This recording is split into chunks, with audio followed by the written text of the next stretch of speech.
ആരാ? അറിയില്ല, എടുത്തു നോക്ക്. ഹലോ ഹലോ, സന്തോഷിന്റെ അച്ഛനല്ലേ? അതെ ഞാൻ വിഷ്ണുനാഥാണ്, CA. സാർ, മോന്റെ വിവരം എന്തെങ്കിലും കിട്ടിയോ സാർ? വിവരം മാത്രമല്ല, ആളെ കിട്ടി. ഓ, സമാധാനമായി. വേറെ പ്രശ്നമൊന്നും ഇല്ലല്ലോ സാർ? പ്രശ്നമേ ഉള്ളൂ. എന്താ സാർ? സന്തോഷിനെ വധശ്രമ കേസിൽ അറസ്റ്റ് ചെയ്തിട്ടുണ്ട്. അയ്യോ, വധശ്രമോ? സന്തോഷ് മേരിക്കുട്ടി ടീച്ചറുടെ മകൻ ജോണിനെ വെടിവെച്ചു. അയ്യോ സാർ, അവരിപ്പോ സൈക്കാട്രിക് ട്രീറ്റ്മെന്റില്ല. എന്താ സംഭവിച്ചതെന്നൊന്നും അറിയില്ല സാർ. എന്താ?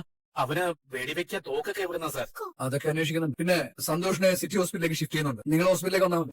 വരുമ്പോ ആ ട്രീറ്റ്മെന്റ് റെക്കോർഡ്സ് കൂടി എടുത്തോണം. എടുക്കാം സാർ. സാർ, സന്തോഷ് അങ്ങനെ ഒന്നും ചെയ്യില്ല. അതൊക്കെ നോക്കാം. നിങ്ങൾ ഹോസ്പിറ്റലിലേക്ക് വരും. ഓ ശരി സാർ. എന്താ എന്താ കുഞ്ഞോട്ടിന് പറ്റിയത്? സന്തോഷ് ജോണിനെ എന്തോ അപായപ്പെടുത്താൻ നോക്കിയിരുന്നു. ഇപ്പോ പോലീസ് കസ്റ്റഡിയില്ല. എന്താ പ്രശ്നം എന്ന് പറ. വ്യക്തമായിട്ട് എനിക്കൊന്നും അറിയില്ല. സന്തോഷിനെ ഹോസ്പിറ്റലിലേക്ക് മാറ്റുമെന്ന് പറഞ്ഞു. അവന്റെ ട്രീറ്റ്മെന്റിന്റെ റെക്കോർഡുമായിട്ട് അങ്ങോട്ട് ചെല്ലാൻ പറഞ്ഞു. എന്റെ കുഞ്ഞോട്ടിന് എന്താ പറ്റിയെന്ന് പറ. പറഞ്ഞു നിൽക്കാതെ നീ വേഗം ഇറങ്ങാൻ നോക്ക്. ഞാൻ പോയി ആ റെക്കോർഡ്സ് ഒന്ന് എടുത്തിട്ട് വരാം. വേഗം. അയ്യോ, ഇവിടെ വീണ അമ്മേ, അമ്മ എവിടെ നിൽക്ക? ഇവിടെ ഓപ്പറേഷൻ തിയേറ്ററിന്റെ മുന്നിലുണ്ട് മോളെ. ശരി അമ്മേ. കുഞ്ഞിയെ വിളിച്ചു. സിസ്റ്ററെ, ഈ ഓപ്പറേഷൻ തിയേറ്റർ അത് വഴി ആ വഴി അങ്ങോട്ടേക്ക് പോയാൽ മതി. മോളെ, അമ്മേ, എന്തെങ്കിലും പറഞ്ഞു അമ്മേ? സർജറി കഴിഞ്ഞു, വേറെ കുഴപ്പമൊന്നുമില്ലെന്ന് ഡോക്ടർ പറഞ്ഞു. ടീച്ചറെ, ബോധം തെളിഞ്ഞിട്ട് കാണാന്ന് പറഞ്ഞു. സന്തോഷേട്ടന്റെ കാര്യം എന്തെങ്കിലും അറിഞ്ഞു?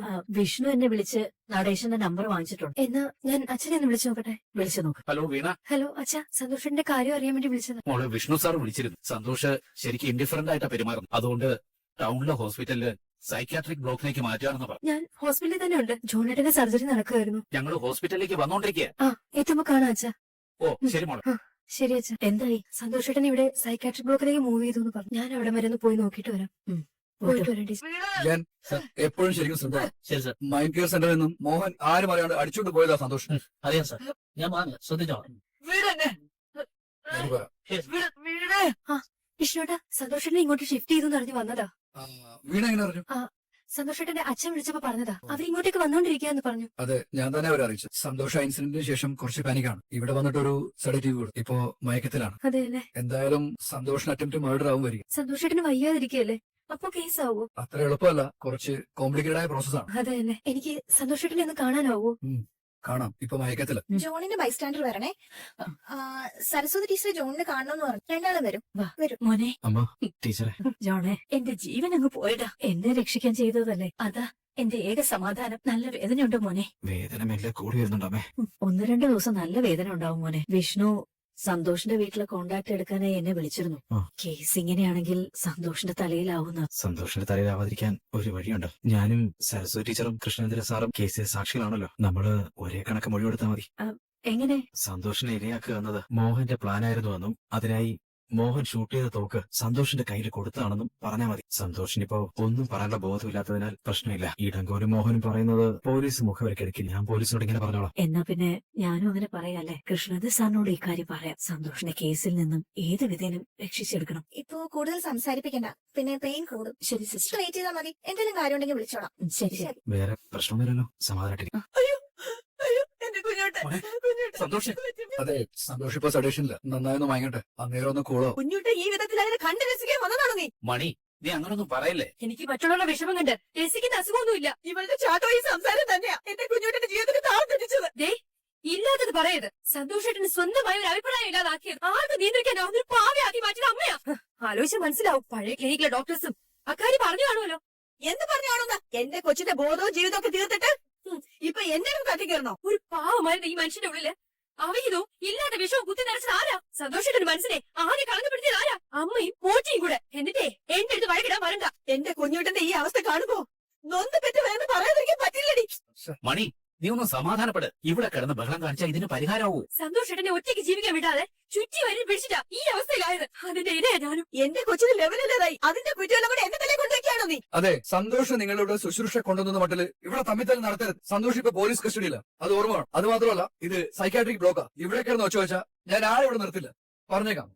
മണി ഇനി മിണ്ടില്ല. വീണ ഒന്ന് വീണ, ഇവരോടൊന്നും വെറുതെ ഈ നേരം തർക്കിച്ചിട്ട് യാതൊരു കാര്യം. അല്ലേ വിഷ്ണുട്ടാ, എല്ലാത്തിനും കാരണം നമ്മളാണെന്ന് പച്ചയ്ക്ക് പറയുമ്പോ ഉള്ളത് നമ്മൾ പറയണ്ടേ? ഇവരോടൊന്നും അങ്ങനെ പറഞ്ഞിട്ട് കാര്യമില്ല. വെറുതെ ഈ ഒരു സ്പേസിൽ തർക്കിക്കാന്നല്ലാതെ. പക്ഷെ അതല്ലേ വിഷ്ണുട്ടാ, ഞാൻ പറഞ്ഞപ്പോ അവർക്ക് സ്വന്തം തെറ്റ് ബോധ്യമായി. അവരും ആകെ ഒളിഞ്ഞു നിൽക്കുകയാണ്. നമുക്ക് കുറ്റപ്പെടുത്തൽ പരമാവധി ഒഴിവാക്കാം. ഞാനും കുറ്റപ്പെടുത്താൻ ഉദ്ദേശിച്ചല്ലേ വിഷ്ണുട്ടാ പറയുന്നത്. എന്നെ കൂടി ബാധിച്ച ജീവിതത്തെ കുറിച്ചാണല്ലോ. വിഷമം കാരണം ചിലതൊന്നും അറിയാതെ പറഞ്ഞു പോകും. സന്തോഷിന് മെന്റലി സ്റ്റേബിൾ അല്ലായിരുന്നു എന്ന ആനുകൂല്യം കിട്ടുമെങ്കിലും പ്രതി സന്തോഷം തന്നെയാണല്ലോ. സന്തോഷമായിട്ടാണ് അത് ചെയ്തതെങ്കിൽ അത് എന്ത് ഇന്റൻഷന്റെ പേരിലാന്ന് പറയാൻ പറ്റുക? ഫാമിലി കോർട്ടിലെ കേസിൽ ജോണുമാര് അലിഗേഷൻ ഫ്രെയിം ചെയ്തിട്ടില്ലേ? ആ പ്രശ്നം നിലവിലുണ്ട്. ഇതിപ്പോ മ്യൂച്വൽ അല്ലേ വിഷ്ണുട്ടാ കൊടുത്തിരിക്കുന്നത്?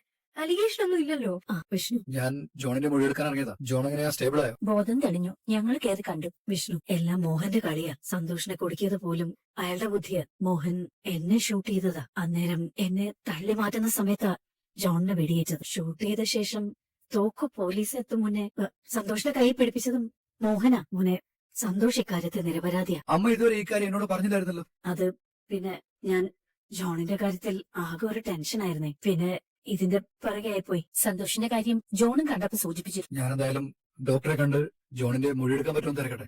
ഉം. പോസ്റ്റ് ഓപ്പറേറ്റീവ് കേസല്ല. ജോണിന്റെ ആരോഗ്യാവസ്ഥ എങ്ങനെയാണോ? മൊഴി എടുക്കാൻ കഴിയുമോ? അനസ്തേഷ്യയുടെ എഫക്ട് കുറച്ച് മാറി വരുന്നതേ ഉള്ളൂ.